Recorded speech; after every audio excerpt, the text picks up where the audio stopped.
Hi,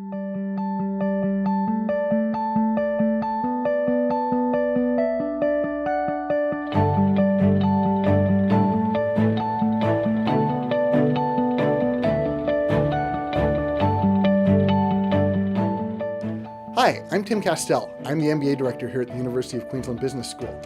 I'd really like to thank you for your interest in our MBA program and for coming along to today's MBA Information Breakfast.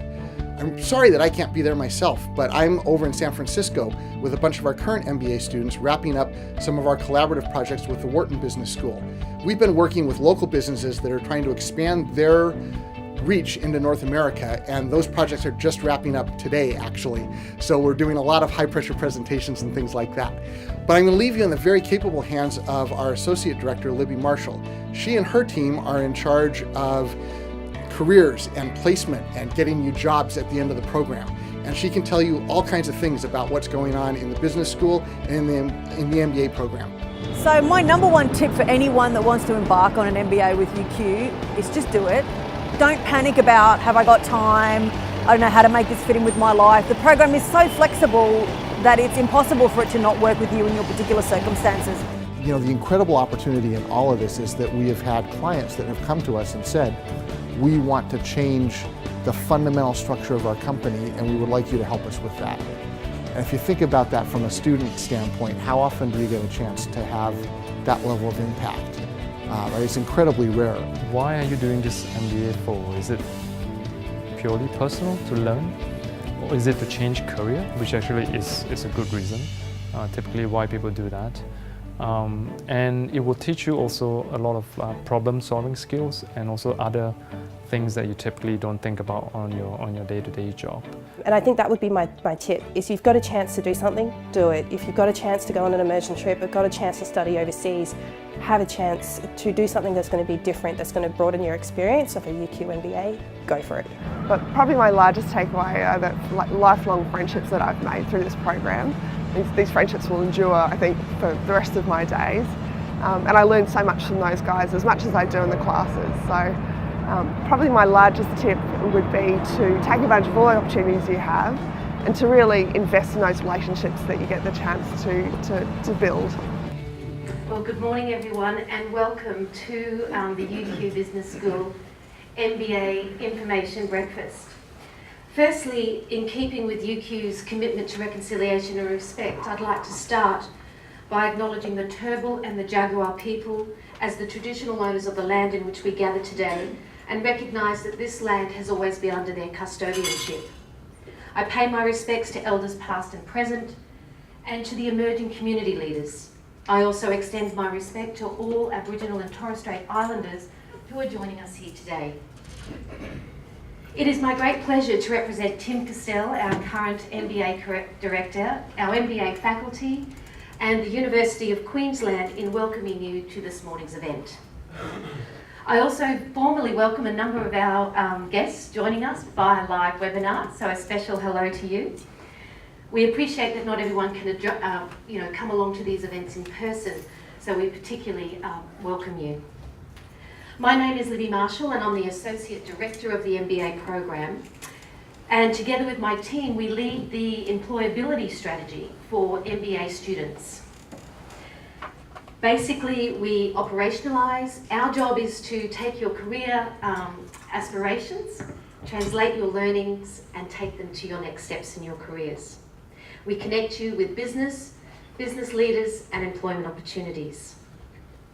Your attendance today is an important step in your life's journey. It was Freud who said there were two of the most important things in life, are work and love. And I'm not sure many of you are here for love, but there could be. We certainly have some great stories of people who have met potentially their loved ones during their studies. Most of you are here for work. You're here to advance your careers potentially. You may be sitting here with a business idea that you want to get going. We have many industries represented here today. Mining, oil and gas, government, transport, real estate, the banking industry, the airline industry, retail and health. There are many of you working for large multinationals, many of you working for large domestic corporations. There are some of you in the audience who are entrepreneurs, and there are some of you who are working in that dynamic space of small, medium enterprise. So we have a great coverage here. But also sitting in this audience today is the future you. And today, through this session, what we'd like to do is challenge you to think about the future you. What is it that you want to do into the future? How do you see yourself contributing to business, to the economy of Australia, the economy of the world, the amazing emerging economies that are happening around us like the ASEAN? How do you see yourselves contributing to your communities, your families and your friends? Some of you may be looking to transition your careers, transition industries, and take your MBA to another, and take the learnings from your MBA to another level within your careers. Certainly your MBA will provide you with the exposure and the learnings to be able to take your ideas and make them real in business. So today we challenge you to think of the future you. Where do you want your MBA to take you? So this morning our intention is to take you through an overview of the program. I will then introduce Dr. Sorel Grohm. We wanted to give you more than just an overview of the program today. We wanted to give you a taste of some of the key learnings from an MBA program. And we chose one subject, the innovation value chain. Has anyone heard of the innovation value chain? Anyone nodding? Well, let us enlighten you today. It was certainly one of the best subjects, and Sorel is one of my favourite lecturers, in the innovation series. When you study innovation, the innovation value chain, for me, demystifies innovation and made it a process that you can make it real right in anything you're doing. I will then introduce Karen Crossan, who leads our administration team and the admissions process. Karen will share with you information required that you need to know to get your applications right. And then we've invited an alumni panel in to talk to you about their experiences so that you can learn through their own learnings during their time in the MBA program. We encourage you to ask questions, so please don't be shy. At home, if you're watching, or in the office, if you're watching via webinar, you have the capability to ask questions, so please don't be shy. We welcome all of your questions. So you may be aware of our global rankings. That may be one of the reasons why you're here. We have done tremendously well over the past 5 years. A few years ago, we were ranked as in the top 20 within the Economist Global Rankings, and last year in 2016, we were ranked number 10 in the world. We have consistently outperformed other schools in Australia and Asia, and we are currently ranked the number 1 MBA program outside of Asia, outside of Europe and America. We are also ranked number 1 with the Australian and the AFR Boss magazine, and for the past 12 years, we have been awarded the 5-star rating by the Graduate Management Association of Australia. We are extremely proud of our rankings. However, what we have achieved is not just due to rankings alone. It's been driven by people. Success here has been driven by the calibre of our MBA cohort and our students, their willingness to challenge themselves, their willingness to explore new territories and take themselves out of comfort zones, the outstanding knowledge and expertise of our MBA faculty, their connection with industries and businesses, enabling experiential learning, and then of course there's the MBA support team behind that, the administration team, the alumni relations team and the career services team. We are very proud of our personable approach to our student services. Over the years, we've made it our business to listen, to learn, and to set new benchmarks in a very highly competitive global marketplace. So your MBA degree is very much an applied degree. It's very different to potentially when you did your undergrad degrees, where you're absorbing all this learning. Your MBA gives you an amazing opportunity to take in the learning, but also to apply it transacted into reality, into your worlds, into your business worlds. And they're in every single subject, and I attest to this personally myself, you will find opportunity to work not only on yourself and reflect on yourself, but you'll also have the opportunity to work on your business or your business idea, or a part of the business where you might be looking, I can add value there. In every single subject, there is that opportunity. And we would really welcome you not to take advantage of that. Dive into it and take the learnings of what we do in the business school out to your jobs. Creative problem solving. The world at the moment, and I'll cover off innovation at the same time actually, because right now in our world we have highly complex issues that need solving. They're not going to get easier. So your learnings, again, in this business, in the MBA program, will take you through how to think, how to have a new approach to thinking, how to look at frameworks and adapt them to what you want to do. It gives you, your MBA across all the subjects will give you that language that you need to communicate and articulate your thinking. And the MBA will teach you how to think differently. The experiential learning is a great part of our program. In every subject, from my recollection, we worked with one part of industry or another.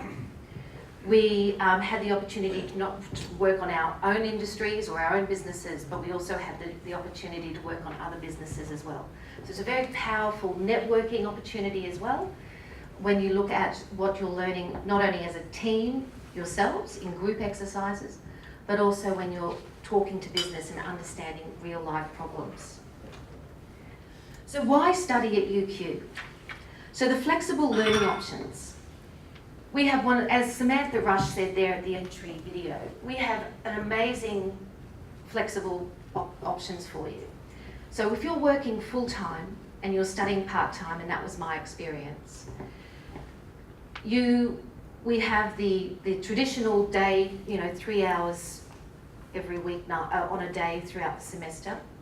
We also have the intensives. So you can take on an intensive if you can take, you might do 5 days of intensive study over a 2-week period. If you're looking at doing that within your MBA program, I strongly recommend that you choose subjects that you are already familiar with. So if you're a marketer and you don't know much about finance, do not take the finance module in an intensive. But if you're a financier and commerce and accounting is your thing, you may very well be able to do that. We also have the weekend modules where you would do a Saturday and a Sunday, and perhaps a Sunday, then a Saturday and a Sunday, and another Sunday. Now, I found those personally very good because I was able to focus for 8 hours. On a weekday, no work, no emails, and so that option there is available to you as well. I would also say with our flexible study options, Karen Crossan and her team can actually design a program for you. So you might say, I want to cover off 7 subjects this year. How can I do that? And they can put together a proposed schedule for you so you can help you achieve your goals. Our extensive alumni network, well, you'll meet a few of them in a minute, but that is one of the greatest things about your MBA studies, are the people that you meet. And the friendships, as I've just forgotten her name, said in the pre-video, you will make friends and you will have lifetime friends. Our renowned teaching staff, well, I talked about that before, but I would just highly recommend you do your research. The depth and breadth and knowledge of our faculty is immense, and their engagement with industry is very real.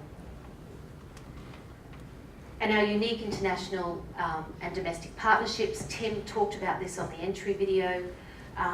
We're very much engaged with the Wharton Business School. We have a similar program with the Fudan Business School in China. And we are growing more and more projects in the domestic space as well. And our social capital.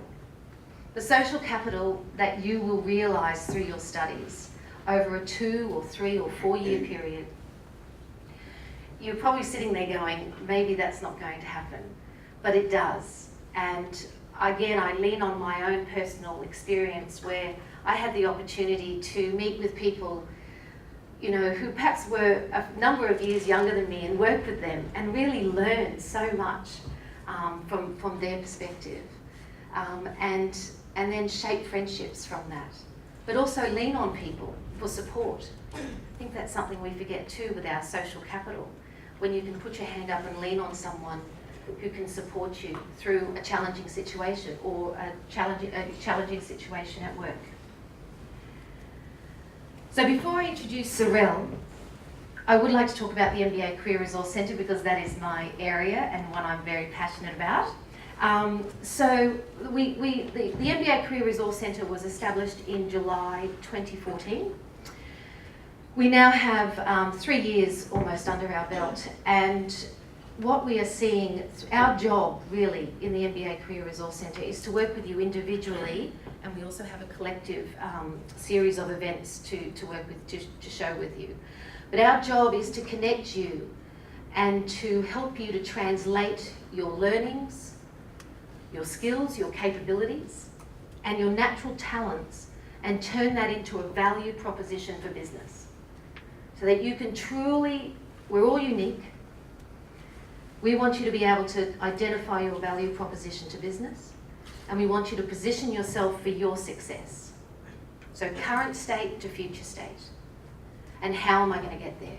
And we're very fortunate within the MBA program, there are 2 subjects. Management frameworks, which is probably the first subject you'll do in your MBA program. It's a reflective of self, and it helps you to, your end assignment there is to do a professional development plan. And we encourage you again not to take that lightly. Dive into understanding self so that you can then think, right, well, this is where I want to go. Leadership, leading people and teams is the other subject that we take a lot of note of in the Career Centre, because again, it's a reflection piece on how I can learn to be a better leader by reflecting on yourself as well as others. So we take all of those learnings and we help you to transact that into your next steps in your career. We also have a number of employer events. Employers come on campus now actively recruiting our MBAs. So, Sorel, the innovation value chain. All right, thank you, Libby. Good morning, ladies and gentlemen. First of all, thank you very much for making the sacrifice in waking up a little bit earlier. I hope we sweetened the deal a little bit by giving you at least some confectionery and coffee and tea or whatever your liking is. You should have brought with if that was not satisfied. Right. But anyway, so that's the first thing. The second thing is that, as Libby have indicated, it is a privilege and indeed humbling to be teaching with an amazing co-faculty. In his absence, Tim Castell also co-teach into innovation. He's a world-renowned blogger in innovation, as well as Professor Mark Dodson, which is a world-renowned scholar in innovation over the past 20 plus years. So you really have access to some great minds at the UQ Business School. So Libby asked me just to briefly, something I do not normally do. So who's going to stop me? 10 minutes, there we go. All right. Otherwise I'll be making you late for work today. But anyway, so I'll quickly share with you a couple of thoughts in terms of innovation and how that impact on your MBA journey. So very briefly, the fact that you are here, this is from our own data that is also reflected in the ABS statistics. The fact that you are here put you in, hopefully, that 28% novel innovator category. In Australia, about half of all businesses do not innovate. So there's about a half-half split. And the benchmark for this innovation is set very low because the level of novelty is at the firm level. So if you introduce a computer for the first time and get rid of typewriters, that is considered an innovation because it's new at the firm level. All right, but nonetheless, you got out of bed early, so you've shown the perseverance, and you are embarking on an innovation journey by even considering signing up for an MBA. Right, so what is innovation all about? I've presented you with two definitions there, and I want you to, if you haven't met the person next to you, if there's odd numbers somewhere, just sit, silently contemplate, and meditate a little. No. Then join up with three parties, but just if you haven't done so, introduce yourself to the person next to you, and quickly, I'm talking 30 seconds, decide on one of those definitions as being the best. Let me quickly read them to you. Innovation is the multi-stage process whereby organizations transform ideas into new or improved products, services, or processes in order to advance, compete, and differentiate themselves successfully in their marketplace. Right? Quite a mouthful. This was a definition that they came up after an extensive research of the existing. Good evening, I mean good morning. I always make latecomers feel very comfortable and never ask them any questions as they walk in. The second option there is to execute a new idea to create value. So quickly, 30 seconds, meet, greet, and discuss which option.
So it seems like I've done a spaghetti challenge. This is another thing with a lot of Pakistani incubator managers yesterday, and I saw the same dynamic happening here, depending on their fields of expertise. So hopefully you didn't end up next to a lawyer. Where's the lawyers that I met earlier this morning? There we go. So hopefully you didn't end up next to a lawyer, because I saw some engineers just...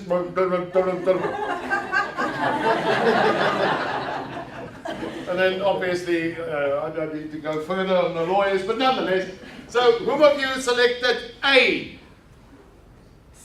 Alrighty. Whom of you selected B? Alrighty. Okay, so consensus B then. Alright, as you can see, do not believe what the alumni is going to tell you about bloodshot, late night evenings, working on assignments. It's all multiple choice quizzes. Okay, alright? And we give you an easy indication, you know, quoting ourselves in the slides. You know, Tim Castell, very prominent there. All right, so why is the second one the more favored option here? Just one or two quick comments. It's short, it's crisp, but it's also broad in what it encompasses. Okay, so the boundaries that it sets is much broader. And that helps us when studying the phenomena to have a clear indication of what the boundary conditions are of the study object. So it's short and sweet because there's three pivotal things in there. It's executing a new idea, very importantly, to create value. Those three things. All right? So, this ugly Austrian that is on the slide there is called Joseph Schumpeter. All right? He's regarded as the father of innovation. So just a couple of quotes from his 1912 work as well as his 1946 work. But he basically said that economic development in our sense is then defined by the carrying out of new combinations. Nothing's new under the sun, but it's in the combinations that the true value is unlocked. And therefore, it's at the intersect of different thought domains that the true magic happen. It's when a medical gastro specialist sits with his buddy, rocket scientist from defense in Israel, around a beer, obviously, always a beer. You know, founders always start in garages. Great ideas always around a whiskey or a beer, but anyway, in this case it was actually coffee. But nonetheless, that is where the magic happened. That is where the camera pill, for example, is designed. Because the one is discussing a problem with investigating the small intestines, and the other say, but why is that a problem? We have got optic technology that can solve this problem to you. And there we go.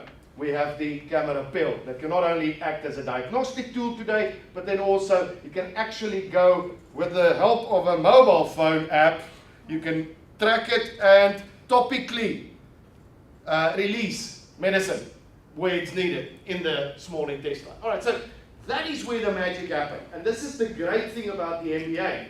And that is how I'm linking that innovation fact up to your MBA journey, is because you will be exposed to, not only from faculty, but also from co-students, to an immense array of different, not only personalities, but also knowledge fields, expertise, and network relations. Okay, all right.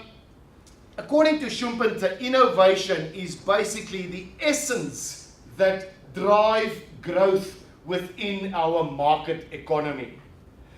He refers to that, and you would have all heard this, the perennial gales of creative destruction. And that's the beauty of capitalism, because capitalism does not ensure success. It is designed to ensure failure through creative destruction. Creative destruction determines who should survive within our economic system. And hence, that creative part of the creative destruction is directly related to innovation. Schumpeter also spurred a new thinking in economics called evolutionary economics, where they understand that our economy has features very directly related to biological evolution. Moving away from the classical models that is built on assumptions that cannot be upheld in the medium, never mind the long term. So therefore, this is a new way of thinking, and we espouse that you, in designing and in managing your firms, also engender some of these evolutionary principles and mechanisms in your business itself to be adaptive in an ever-changing environment. All right, so also then innovation, when we study innovation, we can discern certain regular routines. Now, routines is a term that is often used by Nelson and Winter, who took the work of Schumpeter further to really define what is meant by evolutionary economics. But nonetheless, one of those patterns that we can discern, and therefore it's a discipline, and any discipline can be taught, is forwarded by Hansen and Birkinshaw, and it's called the innovation value chain. Basically, there's three phases to that. There's ideation, and then there is creation and diffusion. March and others have broken it down in just two. It is exploration and exploitation. So basically what you're busy with now as you are seated here, you're busy with exploration. You're busy with ideation because you are investigating whether this is indeed a good idea, whether this fits with your existing career trajectory. Will this add value? Will this be an innovation? All right, but it can only be an innovation if it is actually entered into, if it is affected, if it is diffused, and if it has value. All right, we'll not talk about value appropriation or all the other stuff. All right, so there's 6 critical activities, and basically the first part, I'm not going to go into detail as they're going to stop me right now. Okay, so there's basically 3 ways in which you can truly innovate. All right, and the MBA will assist you in doing all 3 of these. The first one is to get a new idea, and that's a very difficult thing to do. It's incredibly difficult to come up with new ideas. I get it so often that prospective startup founders come to me and say, you know what, I'm working on this idea, but I cannot discuss it with anybody because, I mean, surely there's 10 people working on this exact idea somewhere in the world as we speak. If you're lucky, only 10. Because normally it's more like 20,000 people that are walking around with exactly the same idea. It is not always the idea, but the exceptional execution of an ordinary idea that makes the difference. So it's both. It's exploration as well as exploitation. But the first one is important. It's a new idea. And as I've told you, innovation favors the connected mind. This course will connect you up with other students from other fields, but also to brilliant faculty. That does not include myself. The second one is dramatically improve an existing idea. And this is where most of the innovations come from. It's not new ideas. It's just a 20-time improvement, like quartz watches, for example. And a lot of times we are stuck in our own paradigms. We believe that the reality is actually not a social construction, all right? So we don't question reality. We don't question the current paradigm that we have constructed for ourselves. And in questioning and in asking stupid questions, you basically come up with 10-time improvements on existing ideas. That is why immigrants are such great innovators. Because they come here and they ask stupid questions. Like, why are all the homes built out of stick? You know, whatever. But they question convention. And by questioning convention, you actually can come up with huge improvements. And that normally happens, again, at the intersect of different knowledge domains, where those dumb questions are being asked. The third one there is build new business models. If you look, for example, at Uber, Uber is just a new business model. It's not a new idea. It's not necessarily an improvement on a new idea. It's a taxi service. Although, legally speaking, it's a ride-sharing business. Okay? And you're not going to convince them otherwise. So that is why people are disputing the fact that it is actually disruption in the pure theoretical sense. So when you talk to Clay Christensen, the father of disruption theory, you will say, no, this is not disruption. Because it's not a lower value. I'm not going to get there. That's going to take half an hour. All right, but anyway, so it's building new business models. It's creating new vehicles to deliver value. So it's not necessarily new business models, as I've said, new ideas. As I've said earlier, it's sometimes exceptional execution of an existing idea. All right, so that's the 3 options. And the MBA will definitely assist you in all of these. In terms of the business model, you will be exposed to all the functional areas of a business that is normally represented in the physical manifestation of strategy in a business model. If we use Austin Wilder's business model canvas, for example, there. Right, but nonetheless, so just very briefly, before I'm being stopped, okay, a couple of things. I've said that already. Innovation is a sticky activity. You know, even we live in this cyber space where, you know, becoming a global village and everybody's connected. The fact is that you still need to rub shoulders, especially on the exploration side of innovation. On the exploitation side, it's great. You can collaborate with somebody in Russia. They're just always in their pajamas and never ask them to stand up, you know, while you're on Skype, right? Because it's 2 o'clock in the morning. But still, you can still collaborate. But on exploitation, that is why innovation clusters are still important. Proximity, physical proximity is incredibly important. And this you will gain through your MBA experience. But you will also be extending your exploitation network because of all the other initiatives that we have, our immersion programs, etc., etc., etc. All right. What else? I've told you, challenge assumptions, not forecasts. Challenge the assumptions that you hold, because we hold a lot of assumptions that become fact to us. And this course will definitely rattle your cage a little bit. It will definitely throw a curveball at what you believe is reality. So it will challenge you, and it will challenge your existing thinking patterns. Just quickly, we'll talk about that later. It's all about not only adapting to the future, but also shaping the future, and innovation is a great vehicle to do so. And then lastly, and this is my parting thought to yourselves, it is to divorce strategizing from near-term decision-making and budgeting. And this is what you're doing, because all of you have sacrificed something by sitting here this morning.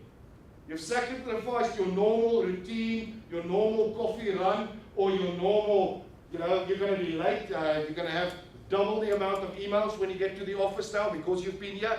But even more so, the MBA is going to ask of you to sacrifice. And like Muhammad Ali said, no pain, no gain. So you will definitely be called upon to sacrifice. And the danger is that a lot of times we put short-term objectives in the way of truly being able to create breakthrough innovations. So we will introduce you to the horizon theory. And we'll tell you, like Moore say, when companies eat their young, you also fall a victim to that. Where you eat your you basically devour your long-term disruptive innovations by focusing on short-term priorities and objectives. So think about that carefully, because this is a big bet. It's not a no-regret move or an option that you're going to take. When you enter this program, it is a big bet. All right, but we'll teach you what the difference is, and we'll also teach you to fail often, fail fast, but fail cheap, which is not an option in the MBA. Ladies and gentlemen, I see she's walking closer, so it's my cue to say goodbye. Thank you again for your time. It is really appreciated, and I hope to see most of you join us on an exciting journey to become a new you. Thank you very much. Thank you.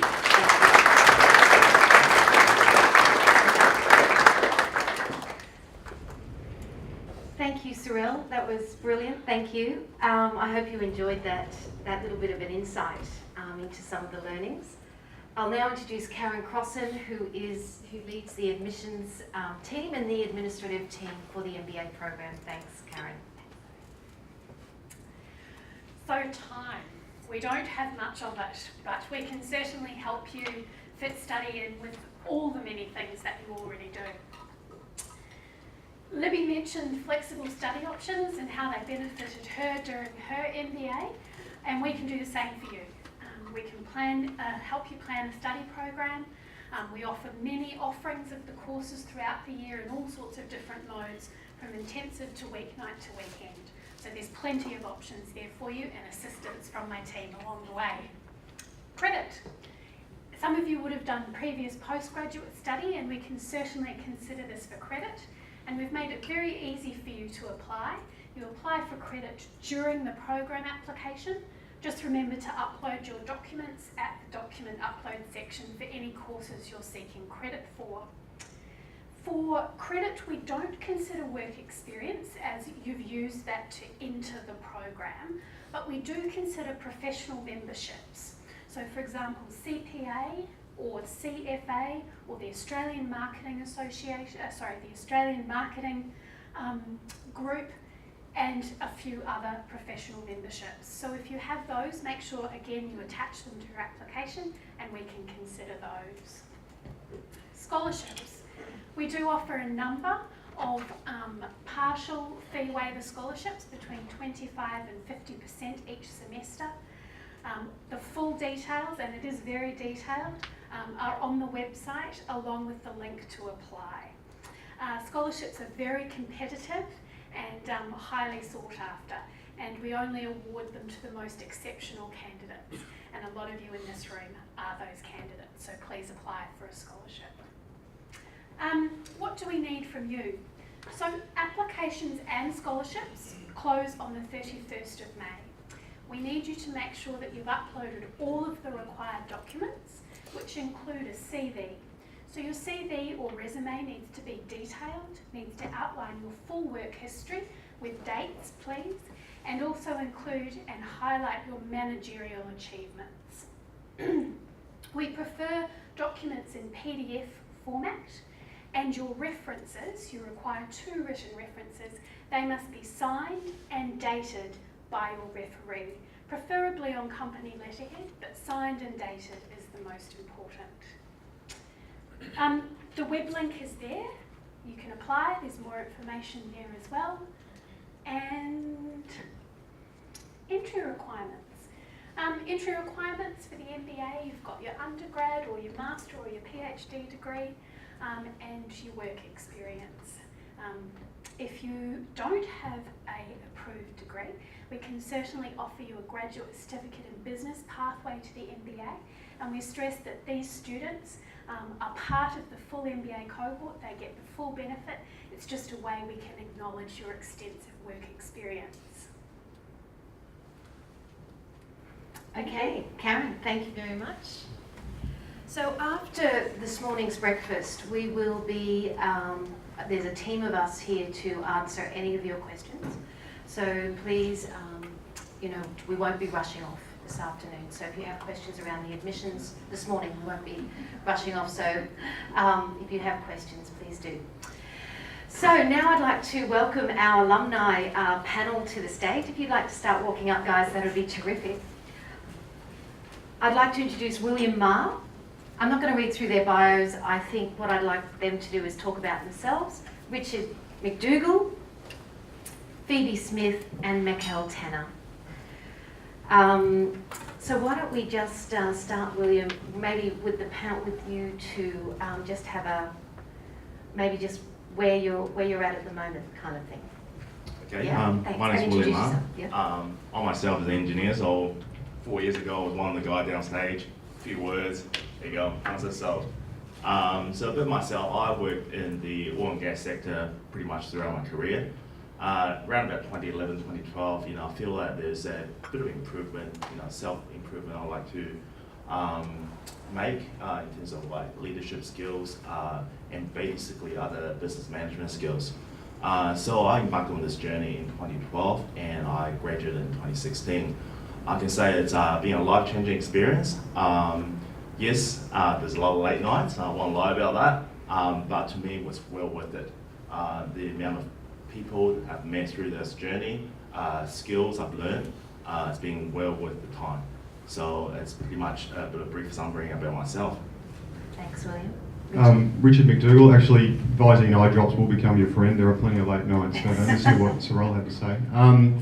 So look, when I started the MBA, it was 2013. My background's within financial services.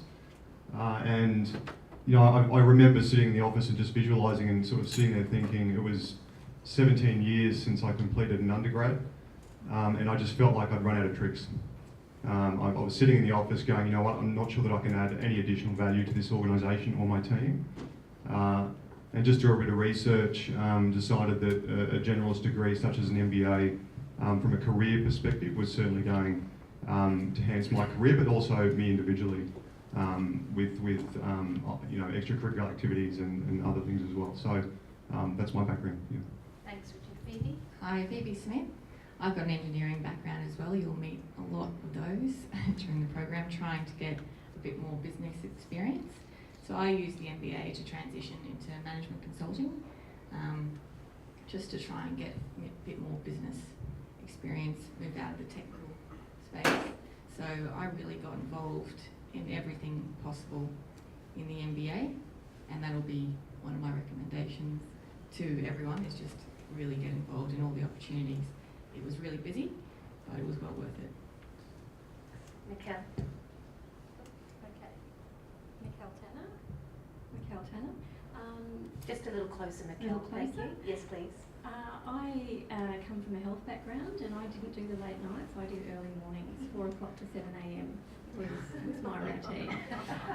So I have 3 children. Started the program when I had 3 children under 6, so it is doable. We can get through it. I come from a health background, so working in a trauma team at the Royal Brisbane Hospital for about 10 years prior to starting the program, and also did some consulting work in the health area. So I have utilised the program to move out of that heavy trauma-based work. I really enjoyed finance as much as I was terrified by it.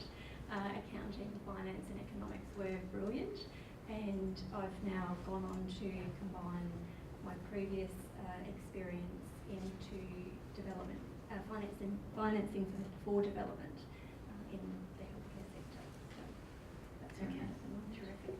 We might just ask some specific questions, and then we might open it up to the floor and indeed to our guests joining us via webinar.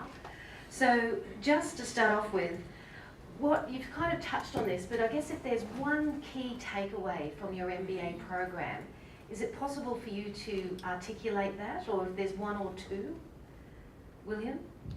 Okay, I'll probably start. As an engineer, I think a lot of people, whether sort of agree with me or not, we like to do things in a certain way, structural based. I think going through management framework, and one of the area that we covered was political framework. I'm sitting here, I've got no time for this, I'm not a political player, why am I learning about this? I think throughout my career, there was something that, I really lacked, and there was one thing I learned, as a technical person, it'll take you so far, but, as someone to develop into a more management role, leadership role, that political framework is a essential part. We're not talking about dirty politics, or let's slide under, let's get it out of there. But there's a lot of that positive politics, like developing a political framework and identifying your key stakeholders, how you influence people, and you'll learn more and more through our MBA how to apply these frameworks even amongst your peers. So that was something that I really, really appreciate as someone coming from a technical background into a more managerial framework, and I've actually applied a lot of that political framework in my work as well. So that was one biggest takeaway for me. The second one is, I think it really comes down to networking. To me, going out, introducing myself and say, oh, this is what I do to, a room of strangers was something that was a little bit unnatural for me. But I think by the end of the MBA, I really enjoyed listening to everyone's story. One thing I really enjoy the MBA is the diverse background. One of the person we worked on our GCP project when we went to San Fran, he's a sleep scientist. We had a team of financiers, engineers, and a sleep scientist. And the stories, you learn about these people is absolutely amazing. So yeah, there's two key takeaways. Yeah, thanks. But just to touch on what William was talking about there with the subject I mentioned before about management framework. So he's talking about 4 frames that we learn in that subject from Bowman and Deal, who are 2 scholars out of Harvard, and they talk about the political frame, the symbolic frame, the HR frame, and there's one other frame I can't remember, if anyone can remember it, where we actually think back on an occasion where you could have adopted that framework to a situation and had a better outcome. So thank you, William, that was very good. Richard? Yeah, I think for me, because and for me the course was quite demanding of my time. Young family, pretty demanding role at the time. You learn to become incredibly appreciative of your own time. So what will happen is at the end of the program, you'll actually have this big hole in your life. The MBA will be finished. You'll have all of this spare time. You'll actually appreciate, and you'll say, well, if I'm going to spend a vast majority of my time in employment, the reality is that work's 5 days out of 7. For some of you, maybe more, maybe less. you know, for me, I really decided that I wanted to align myself with an organisation that had the same values that I did. So you go through a process of appreciation, what your own values are. And you know what, again, around the work piece, if it's going to be a vast majority of your time, you want to make sure from a satisfaction point of view, that organisation's values align with your own. The other one was similar with the GCP. If you're fortunate enough to participate in that program, like I was, there's a team of 5 and you partnered with 5 other students from Wharton or Fudan, and you actually participate in a real life market entry project for an Australian business looking to enter the US or the Chinese market. Part of that process is you submit your resume once you've been selected, and you also receive the resumes of the Wharton students. So this is an Ivy League college. I remember my resume had interests as, you know, sport, rugby, rowing, whatever the basic Aussie stuff that you might expect on a resume. Their resumes came across and interests included calligraphy and all these other technical, fascinating subjects. And I thought, well, this is going to be fascinating. These guys are going to be brilliant minds, and they were. But the key takeaway was the students from UQ are just as intelligent, if not smarter, than the Ivy League colleges in the States. So it really is quite amazing that, you know, from a UQ perspective here in Queensland, the level of intelligence of the students, not talking about myself in any way, but the rest of the team, kind of dug a hole there. But you really can hit it up with the foreign guys and the Ivy League colleges. So, you know, for those of you in the room who are thinking of doing the MBA, don't think that, you know, compared to the Ivy League colleges, you're not comparable, because you definitely are. Thanks, Richard. Phoebe, and can I just ask you to hold that microphone a little bit closer and that you speak a little bit louder, and the same for you, Mikkel. Thank you. I'm going to continue on that get involved space, because I think that just created so much value for me from my network perspective, but also just from learnings. So I got involved in several SEEP projects. So I'm not sure if you've heard about those, but they're social economic engagement programs where you get to work with a social organisation trying to improve their business, and you're all volunteers. And so you work with volunteers and you realise what it's like to work with volunteers, which I think is a great perspective to get that knowledge. Also the GCPs, as Richard mentioned, I think working with international students and doing a market entry project, that was really a valuable learning experience. There was a lean startup opportunity where you could get involved in a lean startup project, trying to start up a new business, learning that methodology. There's a social club that I just got involved in everything. So it was really busy, but I just learned so much, and my network is amazing. So. Mikkel? Bring it up a little closer. So my main takeaway is definitely I've learned to experiment, to take risks. Because I was looking to transition my career, I used the assignments to test different business ideas that I had, got great feedback from that. And I think since graduating at the end of last year, I've definitely had the courage to continue to experiment, to try and, as Sorrel was saying, connect my previous background with my new learnings in the MBA program and try and forge a new career. And the other aspect that Sorrel also mentioned was networking. So having the courage and the confidence to reach out to people who I may not have had contact with previously and touch base, have a conversation with them. And certainly that's been helped by meeting so many fantastic people in the MBA program, all from completely different backgrounds. Initially I found that quite confronting, having been within the very tight healthcare sector, and then coming in and meeting engineers and scientists, lawyers, people from financial backgrounds. So that's my key takeaway: learning to experiment, take the risk, and keep those combinations of experiences happening, and keep networking, keep reaching out. Thanks, Mikkel. There is one question I want to ask you, and I'd like you to talk about the really challenging times and the subjects that you potentially found very challenging, and how you got through that. So whether that was finance, or whether that was more of a operations design, or whether that was the really challenging times, because it is important to know that your MBA, we cover a lot of the soft skills, as they call them, but I often think the soft skills are often the hardest skills. But we do also cover off on complex technical skills, finance, regressional analysis. These are tough subjects, but you can do it and you can get around it. So maybe just touch on some of those times in pushing through and how you achieve that. Okay, so again, coming from a technical background, I love finance, right? That was my favorite subject. So you'll find, different people with different background will excel in a certain subject. So of course, coming to marketing, I'm going, what? What this is all about. So this is a great example. I sat through and I didn't take the advice thinking, marketing will be, walk in the park. I'll do the intensive, right? So during the intensive, I think I averaged. Typical engineer. I averaged. I'm not, this is one example because I'm really bad at marketing, right? I think I averaged 4 hours sleep for that week. We had a individual assignment, a group presentation, a group essay, all in the 1 week.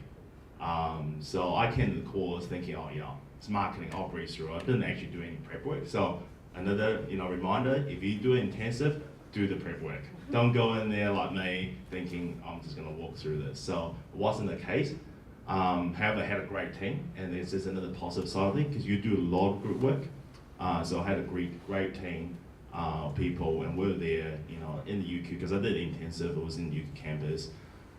It's bizarre to walk through in the Oval at about 3 o'clock in the morning, back to your car, and driving back home at 4 in the morning, then coming back next day at 8 to do the presentation. So that was the most challenging time. At that time, my wife was about to give birth to our second son as well. So yeah, it was really, really intensive. But overall, it was some of the stories I sort of go back and go, hey, if I can push through that, in terms of your career or professional work, it's a breeze. So it really taught me how to find that extra level that you can push yourself to, and certainly found that level that week. Thanks, William. Richard? For me, so I'm probably the opposite to Will. I mean, I'm not an engineer, I'm probably more sales marketing guy. But the subject of operations design, John's in the audience somewhere, I saw him this morning. And Michael as well. And Michael too, fantastic lecturer there. But ops design, I mean, I was dreading that subject. I knew nothing about operations or back office processes. And what you'll find is, because you've got some career history behind you, you can actually apply a lot of the assessment to real life things that might be happening within your organisation. So one of the pieces of work we did, at the time the organisation had decided to outsource a lot of the back office processing offshore, and there was actually a spike in a lot of the identity fraud as a result of what was going on. So we did a piece of work from an ops design perspective around line balancing, and you work out what that is. But we'd actually worked out that we could have saved the cost by simply shifting some of the headcount and improving efficiencies in our back office processes, and kept those operations onshore rather than sending them offshore, and we wouldn't have had the identity theft issues that we were having. And you actually learn about onshoring as well. So if you've made that mistake, how do you then bring that piece of work back onshore to your own organisation? You learn those efficiencies. So look, that subject for me was incredibly challenging at the beginning, but as you start to apply it to real life examples, you find that you're just becoming better in the subject. And out of the 12 subjects, it was by far one of the most enjoyable for me. Thanks, Richard. Phoebe? Mine was the first subject, the management frameworks. Just getting back into study after 7 years for me, not studying. That was challenging, and it was all soft skills information. It was self-analysis. I spent a lot of time on that subject, so that was challenging. I would recommend to get yourself ready before starting the first subject in terms of how do you study again, and then doing the Fudan Global Consulting Practicum, working with the Chinese counterparts, trying to communicate was really challenging. English is their second language. Google doesn't work in China. Getting across WeChat and getting across a different way of working using a usual project management style really didn't work for us. So that was a struggle for the Australians.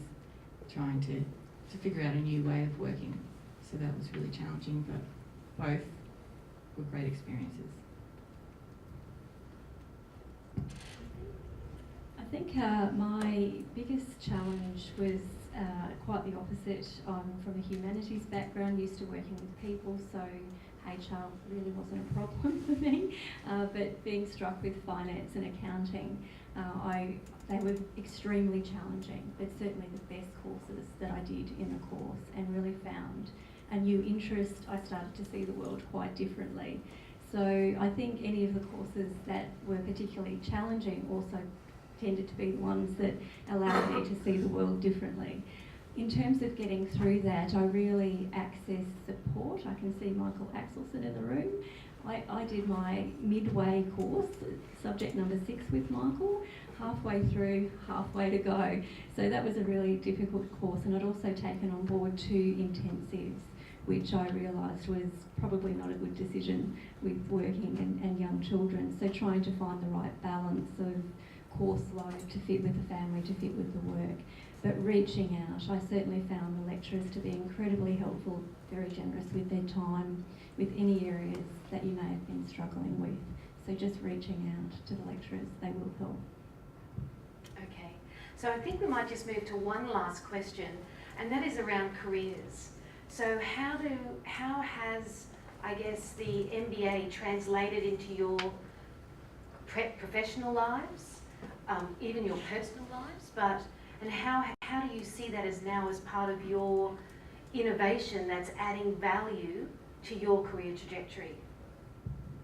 Okay, I think coming back to that innovation piece is really important. I think once you've gone through MBA, the word value almost becomes something you talk about all the time. So at work, I find myself always, identifying value. Well, here's one area we could improve. Here's one area we could do that. Even with yourself as well. So prior to MBA, very much set on my own way. Or this is how we're going to do it. Not taking much consideration of a lot of other people. But I find what MBA has really helped me is just to have the introspection, right? Sometimes it's hard to, you learn something and apply it. So what MBA and through the innovation is actually bridging that what Ten will teach you. There's a knowing doing gap. So just have that constant self-introspection. You identify, right, I know this piece, I've learned this in my MBA. Well, how do I apply it? How do I bridge that gap? So I find myself having more and more sort of the opportunity to just apply some of the skills. Sometimes it works. You'll try, all right, on this theory, on this thing works, and you apply it, well, didn't work. Well, how do we then reframe it or modify it such as fit into the workplace? So one thing really good about MBA is there's no real set formula to say, right, this is how it's going to work, this is how you should do it. You'll find yourself learning all the theory, but it's really up to you and the skills you've learned and how you then apply it back to work. That's really important. So personally, I found that in terms of leading people, working with different people with different background, and also how you then bring them up through that piece and say, right, this is where we need to get to. How you then make that change happen through the soft skill you've learned through MBA, through the financial skill you have learned to justify your business case. So I do find, it's a combination of everything. Thanks, William. Yeah, I definitely reiterate everything Will mentioned. It probably goes back to the first question where I talked about values, but from a career perspective, if I look at career, I feel that doing the program has better positioned myself in terms of accelerating my career. I think from a non-career perspective, so Libby was kind enough to introduce me to an MBA alum. I think 2010 Damien finished. But outside of work, where I'm advising, Damien's a tech guy, but looking at startup innovation technology around a piece of work that he's involved in. So outside of the MBA, outside of career-wise, you get involved from that perspective. We're still connected to the university heavily. We're relying on Tim Castell, who is the MBA director. Tim's a fantastic guy. I mean, he, as Sorrel mentioned, is globally renowned as one of the leading experts in innovation. He's here in Brisbane. Thank you. He's also an expert in lean startup methodology, so we're leveraging Tim through that process as well, which is fantastic. So I'd say from a career perspective, from a non-career perspective, the MBA has been fantastic. I'd agree. Is that working? Yes. I agree with that, Rich. It totally transformed my career. It changed me into a management consultant, really, and which has really helped my interactions with senior management as well in terms of understanding the business speak that they're using at that level and the conversations that they're going on about, really. That's really a big part of what's helped me with. I definitely agree with what Phoebe and Richard and Will have said. For me, it's in terms of career, it's about seeing the possibilities, opening up my eyes to what potentially is out there that I may never have discovered if I hadn't completed the MBA. So seeing the world differently is a great thing, and noticing things that you've never noticed before, different opportunities, and just understanding that it's okay to go and approach different people, being comfortable with that, and that opens up doors. So. Terrific. Thanks very much. Jordan, are we taking questions, or Kate, from the floor as well? So, and do we have some questions in from webinar viewers? Let's start. Okay, let's start from the floor. Yes, in the front. Thank you. Libby, thank you. Thanks, panel. A couple of questions, related questions. Number one, The Economist ranked the UQ MBA as number 10, I believe, in the world. What is it about the UQ MBA that gives it such a high ranking? Secondly, what are the core subjects for the MBA? Okay, so to answer the first part of that question, with the Economist rankings, there are 4 pillars. And it's important to note that the Economist rankings are undertaken by students, not by us. We have nothing to do with it. The students, once you graduate, some of our graduates get an email saying, will you participate in the Economist ranking? So the students actually complete it. There are 4 pillars that make up that ranking. So we ask students, we don't ask, the economists come up with questions to ask about career services. They ask about alumni and ability to network. They ask about student experience, your education experience, and your personal development experience. Within that pillar is quite a big pillar. And then the 4th pillar is salary. So what was your salary after? And though the combination of those scores go into the overall score. And you can actually go onto the Economist website and have a look at all the scores of all the schools, and you can see how we've been ranked in all of those individual pillars, as well as our overall ranking. But I guess it does come back to the calibre of our students and the calibre of the people around the program, the MBA faculty. I would suggest that is what has been attributable. But at the end of the day, rankings are rankings. What matters most importantly is the investment and what happens after your MBA. We're more interested in you as people and what your MBA is going to do for you more than the numbers of a ranking. And I'll take your second part of that question. Thanks, Cece. So our MBA program is a generalist 12-set course program. So there aren't any electives or specialisations, because we want you to go fairly deep into the key business areas, which is why we've designed it that way.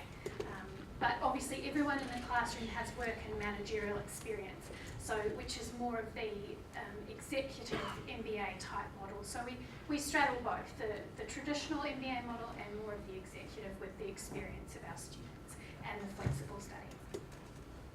Thank you. Thank you, Cece. We've got a question in from webinar. So Brenda online has asked, hi, you've spoken a lot about innovation this morning. How have you applied the teachings of innovation from the MBA into your current roles? I struggle to take any innovative ideas to my workplace. Right, well that's a really great question. Who else finds that can sometimes happen? Does anyone want to answer that? I have got an answer for that, but I'm going to throw it to the alumni in the first instance. In terms of being able to go back to the workplace and apply it, you do learn a lot about change management, about leadership, how to communicate, how to understand other people. So identify the factors that may be blocking your innovative ideas from occurring in the workplace.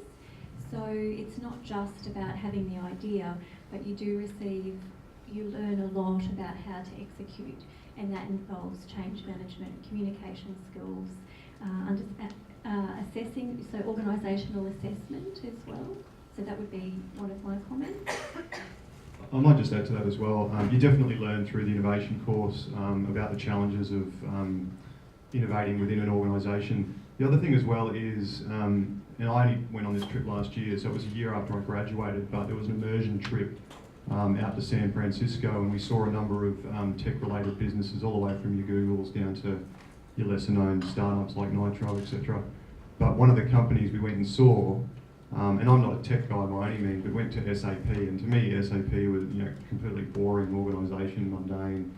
But we went out to their innovation hub, and if any organisation, I guess, is a poster child for innovating within an organisation, it's actually SAP. And we experienced exactly what they were doing in terms of methodology and techniques, in terms of innovating within an organisation. So it was good to actually see it happen firsthand.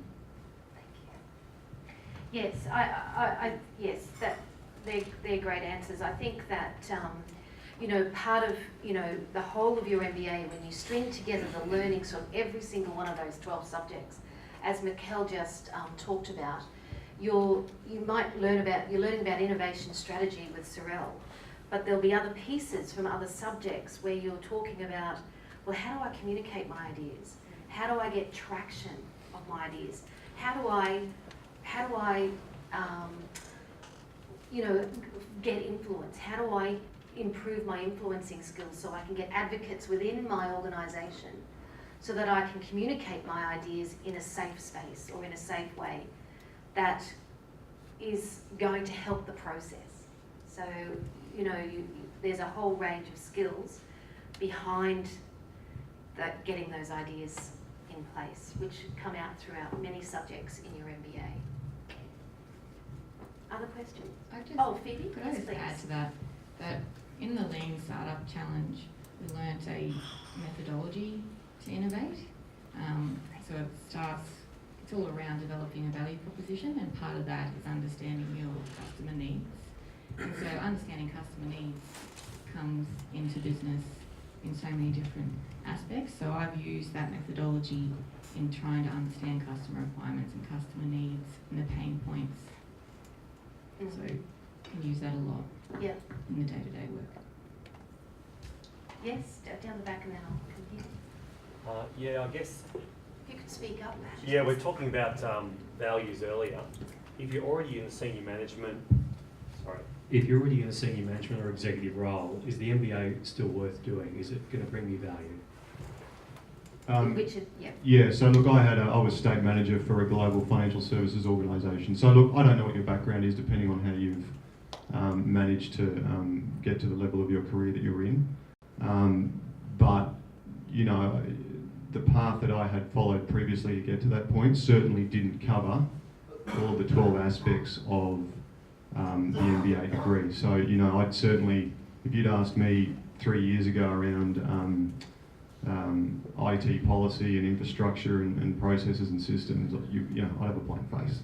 But, you know, I'm not an expert at it, but now having done a generalist degree around it, I can confidently sit with a head of IT and have a discussion around appropriate infrastructure and how that should be set up within an organisation. So, depending on your background, I suppose, I mean, I'd definitely have a dig into the 12 subjects, see what they offer, and you might be able to identify whether there's a gap there or not.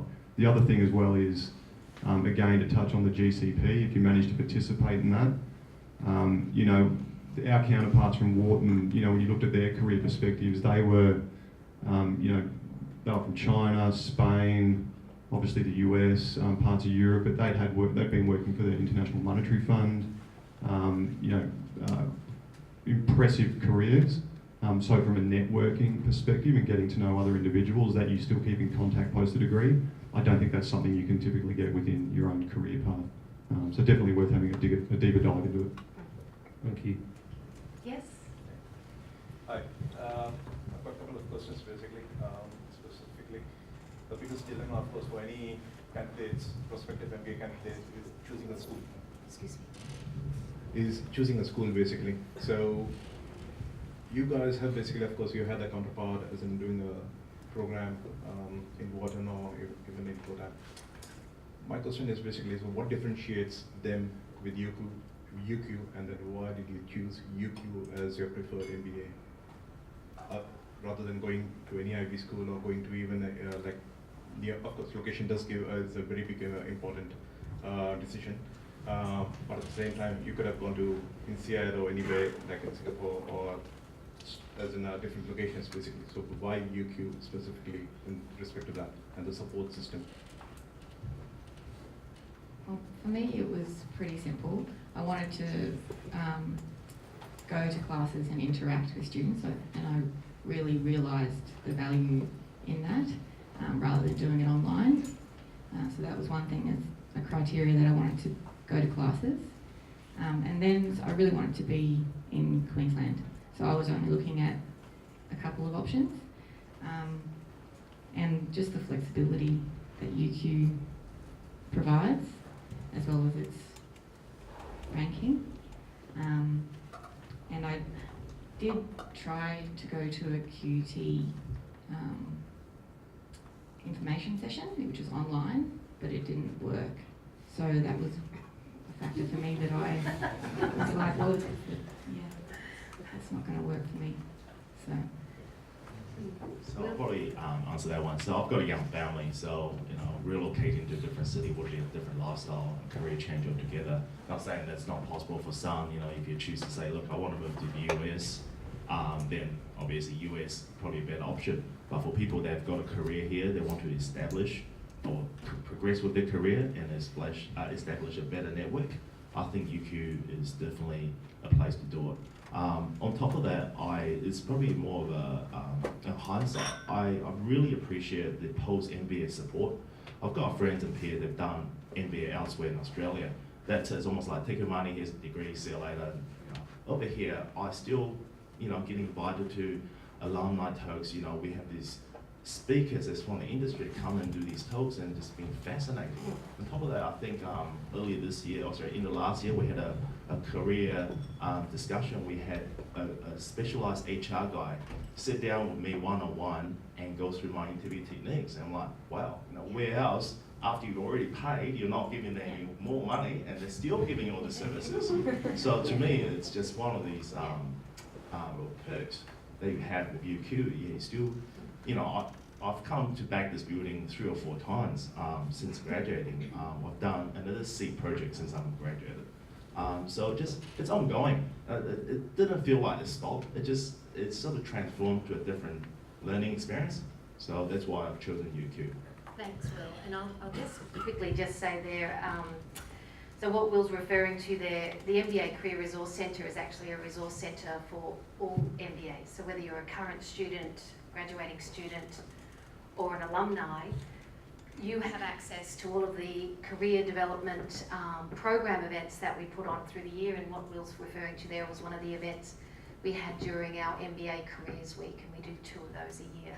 So even as a current student, our doors are open to you. We have students sometimes who start their MBA with us and they might get made redundant or they're changing jobs. So our doors are open to you.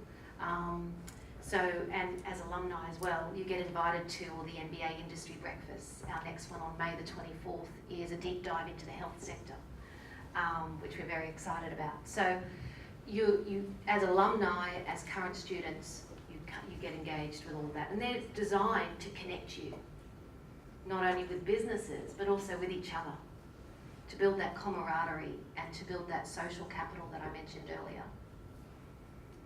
I'd just like to add, I think some of the benefits that I have seen have been after my decision.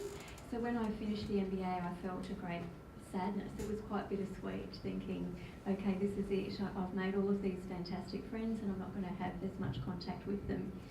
As I was feeling that, in came the invitation to wine and cheese nights, and we went back and caught up, and it was just amazing.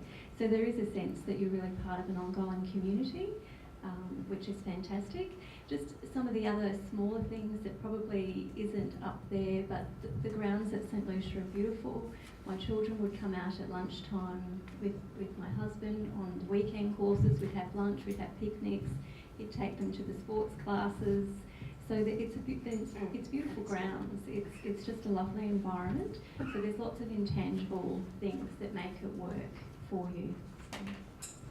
So sadly, we have to close there for today's session. But please, if you've got other questions for us, please come and see us. And I guess in just closing, hopefully today we've shed some light on our MBA program to help you in your decision making. It is a big decision. I guess the couple of things that I hope that it resonates with you today is that in doing your MBA, you will learn ways of doing things differently. You will learn a new way of thinking and a new way of facing those complex problems in your businesses and in your professional and personal lives. So that new way of thinking is so refreshing, and we thank you again for coming along today, and we hope to see you at orientation in July. Thank you.